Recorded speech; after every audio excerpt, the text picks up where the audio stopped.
dead mice, stolen tools, and lewd remarks. Coping with harassment in blue-collar jobs.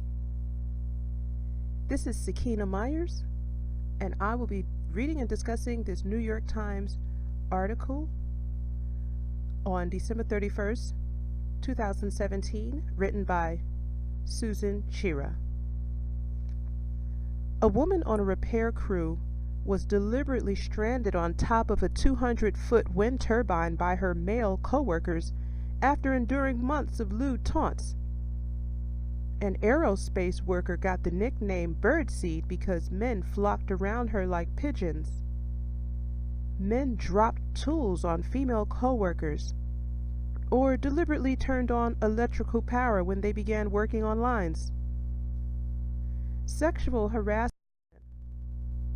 has been endemic in blue-collar workplaces from the moment that women entered them and continues to this day. According to interviews with more than a dozen employment lawyers, academics, and equal employment opportunity commission workers, as well as dozens of women who described such incidents. More than 80 women in these fields responded to a call for accounts of sexual harassment. They, along with several others interviewed, cited sustained, even dangerous abuse in workplaces from factories to shipyards, mines to construction sites. One gold miner, Hannah Hurst, described her harassment at work as rougher than any she endured serving in the military in Iraq. Men made remarks about her ovaries, passed around cell phones with pornographic pictures, and circulated a sticker showing a man in a hard hat on his hands and knees and a woman on her back with her legs spread out. The caption, "A miner's work is never done." She left after her drill and walkie-talkie were both tampered with so that she could neither work properly nor hear instructions, jeopardizing her safety. "Mining gets in your blood," said Miss Hurst, who now works as a mining inspector for much less money than what she earned in the mines. "At the end, I walked away. They made it so miserable for me that I had to quit." Physical danger is one issue that sets sexual harassment in blue-collar environments apart. Unicorns torn between representing the accuser and the accused are another. Women in these jobs also often endure deliberate humiliations like not having bathrooms provided for them on construction sites. They can be blacklisted in construction or similar fields where tight networks and referrals are crucial to win the next job. Regardless of who you work for, you will run into the same people over and over again who will not want to work with you just because you reported harassment. Conchetta Defa, a construction worker in Utah, wrote, "In most cases, women become unemployable because of it. That fear is one reason many experts in the field believe that sexual harassment is underreported and remains rampant in blue-collar workplaces. A lot of these blue-collar women, they suffer in silence," said Megan Block, an employment attorney in Pittsburgh. "They don't have the choice. They don't have the money. They don't have the time." Katie Degenhardt is one of the women who spoke out and suffered for it. She worked in a small factory in Wisconsin operating a plastic injection molding machine. A coworker began pressing his penis against her behind, taking advantage of the way the machines were positioned so that no one could see him. After she rebuffed him, she said he grew angrier and more brazen, hugging her leg in front of a coworker, refusing to relieve her for breaks, rubbing his lips against her face and reaching over her so his arm touched her breast. She reported him and then found herself being disciplined for minor infractions. Eventually, she was fired. The EEOC sued on her behalf and won a settlement. "Why is it that we have to put up with all this in order to survive and have income for our family?" Ms. Degenhardt said. She continues to work long hours now hauling waste for a sanitation company.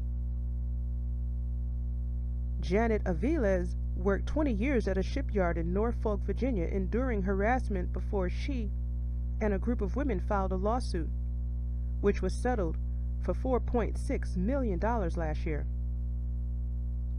A supervisor deliberately walked in on her when she was changing in a locker room, she said.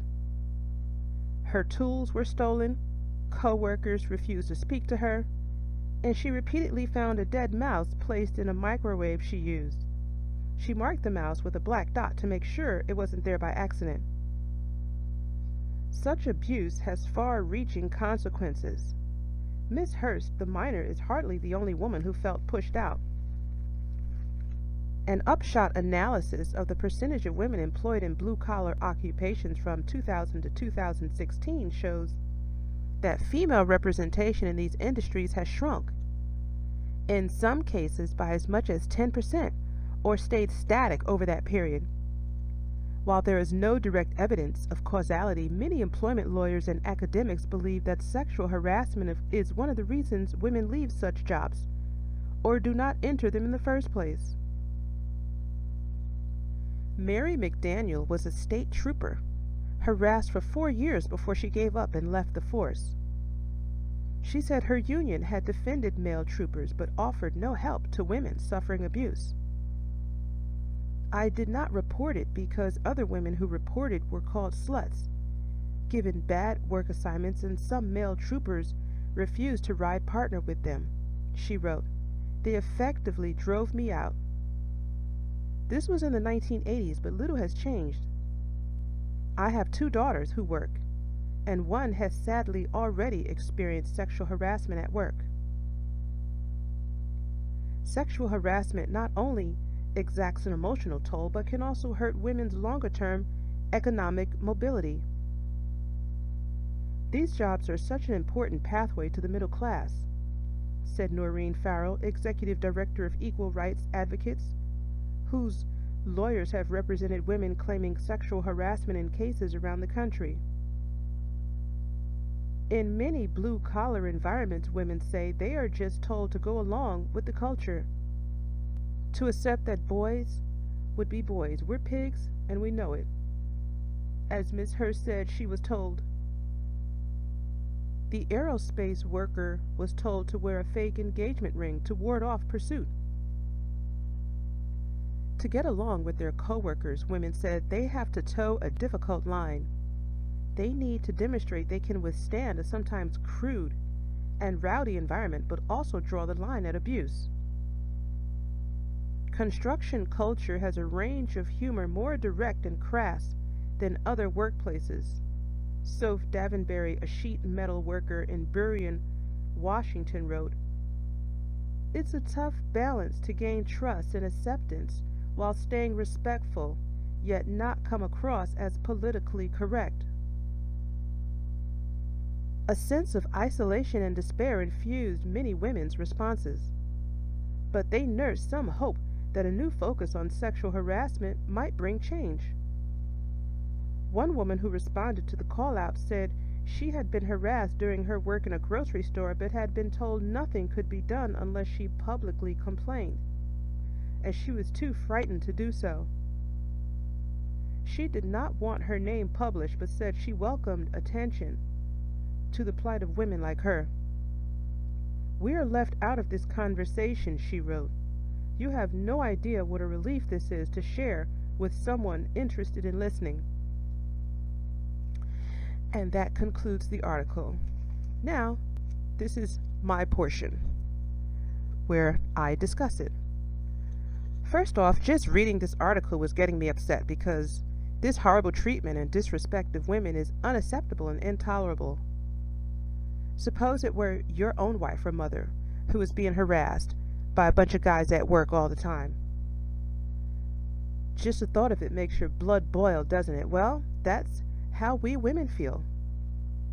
This article just brought back memories of incidents I've faced over the years, so this article is quite personal for me.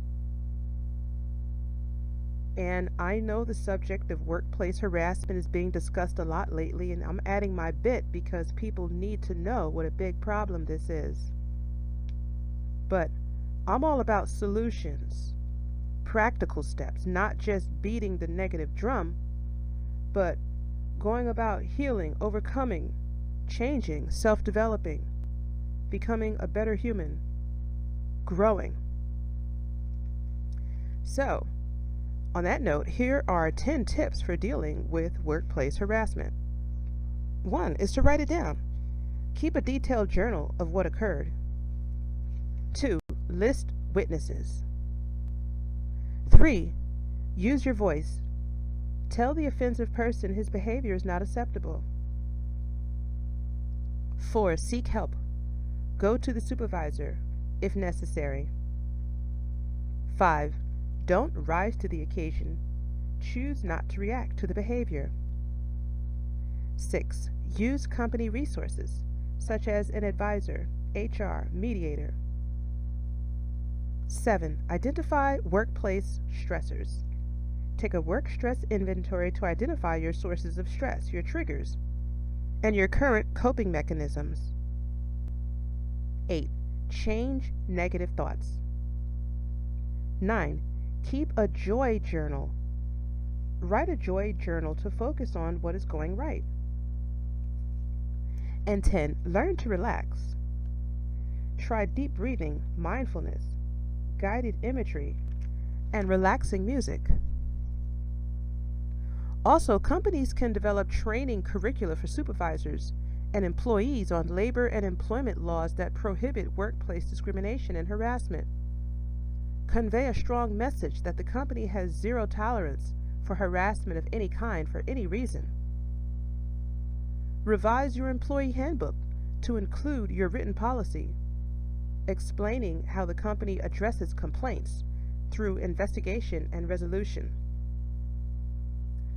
Demonstrate appropriate workplace behavior for employees to emulate. Well, that is just my bit for now. I could go much deeper on this topic, but in the interest of time and not wanting to make the video too long, I'm going to keep it short and brief. So these are just a few ways that we can prevent and what we can do about workplace harassment.